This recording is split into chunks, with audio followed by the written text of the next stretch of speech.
Hey, how yous doing? This is Pittsburgh Lar, and I created this podcast to help yous understand the regional dialect known as Pittsburghese. I'm here to help you speak it fluently, so when yous come to Pittsburgh, yous will blend right in, and no one will ever know you're a tourist in that. So, today's instruction, I'd like to teach you what I like to call Pittsburgh face. You see, Pittsburgh face sets up your facial muscles in just the right way to make it easier to pronounce words and Pittsburghese. So now, I'm going to ask you to look at my face. Notice the positioning of my mouth. All the corners are turned downward in that. That's right. Now, yins all do it at home. Put your fingers on the corner of your mouth and turn it down. Pull it down. Like that. Okay, so when you turn the corners of your mouth down like that, and that, it's more natural to say words like a true native Pittsburgher. And let's face it, that's what you want to do, so you can be the life of the party and that.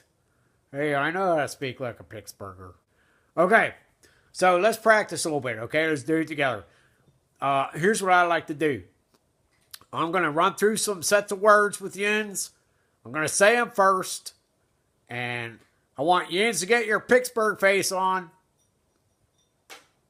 And say them right along with me. Or you're going to say them right after me, but just try to keep up there and that. You can do it. You ready? Here we go. Okay, first set. Here we go. Go.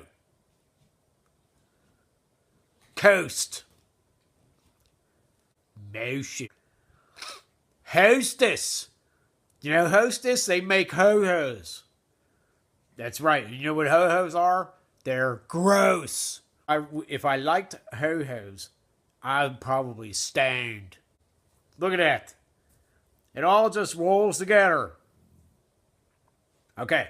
Did you try it? Did you sound it out? Does it sound like Pittsburghese? Excellent. Yins are getting the picture. Now, moving on to the second set. Here we go. So get your Pittsburgh face on. I know it's hard. You got to train them muscles just like all your other muscles. Be strong. You can do it. Here we go. Second set. Begin.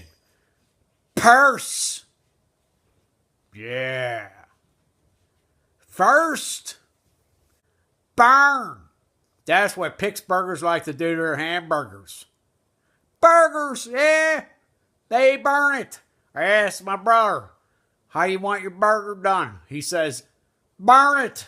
I'm like, okay, man. I got an old pair of shoes in the garage. I can eat that. Word. Church. That's church, yo. Know what I'm saying? Return. 30. I bet I look 30, don't I? Work. Who wants to work? Pittsburgh. So how's it going? Your mouth hurt? You doing great. Now when you go to the party, your buddy says, hey, I want you to do some of that weird language dialect that you call Pittsburghese. You know what to do. You know what to do first? Is what you do.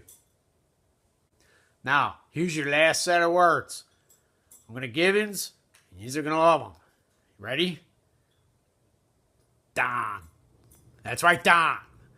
Don, like in downtown. It's almost famous for Pittsburghers, Art. Haas. Playing cards. What do you got? Full house. I win. Give me the pot. Grand. Sand. Connie. Pittsburgh is in Allegheny County. See how that works together there? Okay. Frown. It's just like Pittsburgh face. It's a perpetual frown. Come on, you'll get used to it. Prod. I'm so proud of you. And you did such a great job here on these words. You should be proud too. You know what I'm saying? I'll tell you what, you sound just like a Pittsburgher. Okay, moving on now.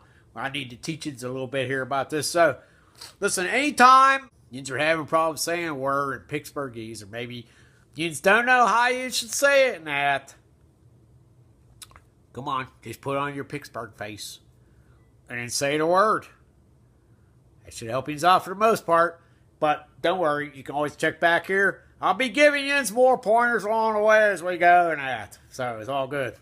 Now, yins might be wondering why Pittsburghers wear such a sour face all the time. You know, I was kind of wondering that too. I think it goes back to the days of the steel mills. You know, steel mills closed around here in the 80s and that. So I think it goes back even further to the 20s and 30s, you know, when Russian and Czechoslovakian and Irish people were immigrants and they came here and they came to work here in the steel mills. And you really didn't have to talk much in steel mills. Anyway, think about that time now. That was some real hard work, you know what I'm saying? We're talking, it was a miserable existence for these people. We're talking 12-hour shifts, 6 days a week and that. I mean, and these guys, they don't really make any money, you know. And these dudes that come back to the house, they're all tired, they're all dirty, you know, and what they have to walk in the door and they're like, you know, they're starting to snap at their spouses as soon as they walk in the door. You know why? They're like, hey, how's come dinner's not out yet? And these kids are running all around in that. Take care of it. See? Pittsburgh face. That was their life. That was it. There was no, and they realized there's really no way out. And there were no other jobs around. So they stuck it out. Anyway, if you had to live a life like that, your face would probably look like that too. So, these dudes, they kick back, they pop an iron, and they wear a Pittsburgh face. That's it. So, even though we have more options for jobs than that today, stuff still gets passed on, you know, to the next generation. So we Pittsburghers learn Pittsburgh face from our fathers who got it from their fathers, who got it from their fathers, and so on and so forth.